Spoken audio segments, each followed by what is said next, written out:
Hello mga lods! Tuturuan ko kayo kung paano magluto ng masarap na alamang. Una, bumili kayo ng maliliit na hipon. Piliin nyo lang ang sariwa na hipon, yung wala pa talagang timpla. At kayo na bahala magtimpla. Una nyong gagawin, hugasan nyo muna ang hipon sa pamamagitan ng salaan. Isala nyo pagkatapos patuluin. At kung tiyak nyo na nawala ng tumutulo na tubig sa salaan, pwede nyo na siyang igisa. Maglagay kayo ng mantika na katamtaman. Ang niluto ko na yan ay kalahating kilo. At pag mainit ng mantika, ilagay nyo ang bawang, sibuyas, saka ilunod ang hipon.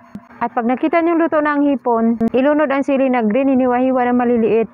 Depende na sa inyo guys kung gusto nyo maanghang. Ang nilagay kong siling green ay 3.